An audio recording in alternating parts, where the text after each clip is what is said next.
Greetings, YouTubers and live videoers. It's me, Wayman29. Thought I'd come on and do a quick video reply. I'm probably kind of late on this, but it's going out to Greg Monroe Vlog and his video on gay marriage in Bible Prophecy, Part 1.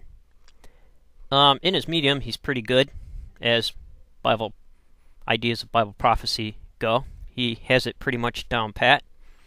However, putting the whole thing into context might serve us a little bit better on what he's talking about, because in my personal opinion, I find Bible prophecy and end times prophecy extremely annoying.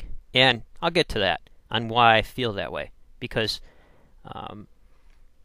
there's reasons for that, and that led me to that, which I'll get into. However, he quotes 1 Timothy chapter 4. However, I believe that in the biblical text that we use, which is probably the KJV, Titus would be the first in the pastoral texts from Paul that were believed to be written by Paul. However, some scholars think that due to the Greek philosophy ideas, certain names were attributed to Paul by the teacher of that school of thought.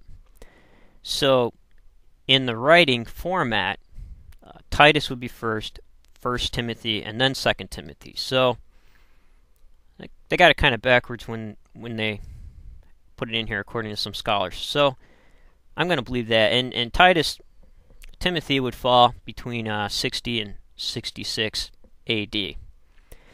And what's pretty interesting, and he brings out that gay marriage would be a sign of the end times. However, if we read it and we think about what Paul actually said, there's nothing wrong with that. Let me just get on to what I'm saying. I'm going to read the New Revised Standard Version, because that does a little bit better with the Greek. Now the Spirit expressly says, in the later times, some will renounce the faith by paying attention to deceitful spirits and teaching of demons, through the hypocrisy of liars whose consciousness are seared with a hot iron. So basically, if you're a slave, you're seared. And that tells the difference between slave and free. So all those who reject the truth are, according to Paul, seared as slaves to sin. They forbid marriage and demand abstinence from foods which God created to be received with thanksgiving by those who believe and know the truth. For everything created by God is good, and nothing is to be rejected, provided it is received with thanksgiving. Now that is in direct contrast to what Paul's actual teaching is. And if you remember, Paul says, well, maybe it's better if you have problems with marriage not to be married at all. So this is a definite blow, 1 Timothy 4:3, to the teachings of the Apostle Paul. And I always thought that the Apostle Paul had a lot of Gnostic ideas, and it's not talked about all that much. And if you read any of the Gnostic texts, it becomes very apparent that this is the case. So, from here on out, it's the explanation that creation is a good thing. So, now getting on to Bible prophecy, it's most annoying in that, I don't know if anybody has ever, well, of course, people probably have heard of the Left Behind series, and if you haven't had it on your bookshelf, you should collect the whole series and put it on there, because it's the most up-to-date evangelical modern thinking on the apocalypse and how they view it. And that has definitely changed from decade to decade, year to year, century to century, and there's always something different cropping up. So gay marriage being an indicator of an end times is not a very good indicator. This text was written in direct retaliation to Roman and Greek ideas on sexuality. No big deal. People still write about that today. So, what I'm getting at is, if you go back and you look at all the end time theories, even the start, it goes further back than what I'm going to start with. Jesus even thought that it would happen directly after his death, because he mentions in some text, I can't remember it off the top of my head, that some people in that room would be taken before their death. That didn't happen. So you get the apostles writing, you get the text in Revelation to carry it beyond when they're being severely persecuted by the Roman Empire, and their fight against the imperial cult, which they labeled as the beast, and certain imagery of the serpent.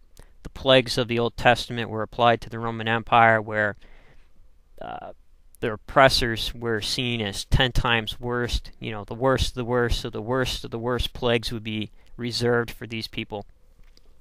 So putting it in the context, over the years, it's been Hitler, it's been Stalin, even Ronald Reagan, made the mark. People tried to predict it. People sold farm equipment, seen on Discovery on a series about the end times.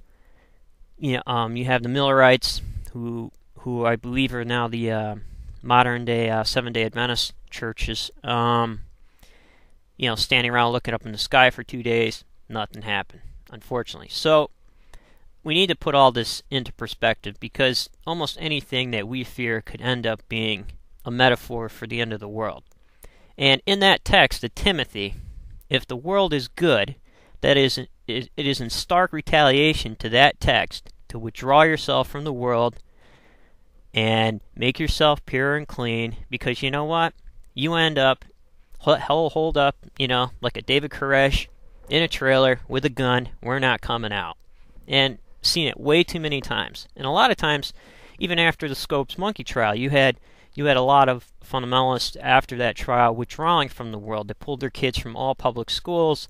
They started homeschooling, all kinds of stuff, and it was a real disservice to society that happened, because people need to be involved in the debate, and they can't be burying their heads in the sand. They need to look at things in a realistic point of view and put the text in proper context. So not only when you're reading a text and you're looking for all kinds of keys, they're going to be there, because just like in the old prophets, say Daniel used Jeremiah to slant his views towards an apocalyptic idea. It's been used tons of times. They even have a technique that where prophets borrowed from one another. Even Revelation, you have imagery from Ezekiel, Daniel, Jeremiah, so they knew exactly what they were doing. Daniel was from the repression of Greek Hellenization and how they refused to Hellenize. And the Romans, during the early Christian period, when Revelation was being written, they found themselves in the same situation. So yeah, they're going to borrow all that imagery.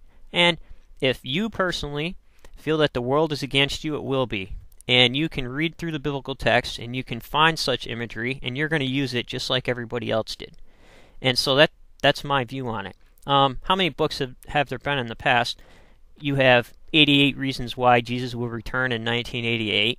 You have all kinds of stuff written by Hal Lindsey. He just put out, a couple other books.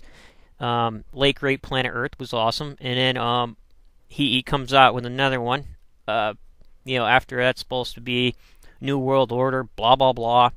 I don't know, I just get kind of frustrated with the whole thing. And instead of viewing the metaphors as literature and as a mechanism used to cope with oppression, it's blown way out of proportion, and people get all these ideas on predicting stuff. Probably the one of the most annoying things that I ever heard was the book that came out on the Bible code. Like there's supposed to be some secret code, Oh man, let me figure it out. When they don't even know what order the books are supposed to go in to get some kind of code. They don't even know the background history. They don't even know the context of the text. And that's what really frustrates me about a lot of times people fail to read and fail to research the time period and the and the social and political and cultural issues that the writers in that time were writing about. So yes, you need to know that first before you use the metaphors in today's society to make them more relevant to what you're talking about. So unfortunately, I respectfully do not agree with you, and maybe, I don't know if it has, this video has got you thinking about things in the way, different things, seeing things differently, and making a question mark go off in your brain. So, hopefully I did this respectively, and I respect how you think in your medium, and I know many people who are Christians and are of that category that you are of do that quite a bit, and it's almost a science. So take care, and hopefully you enjoyed the video if possible.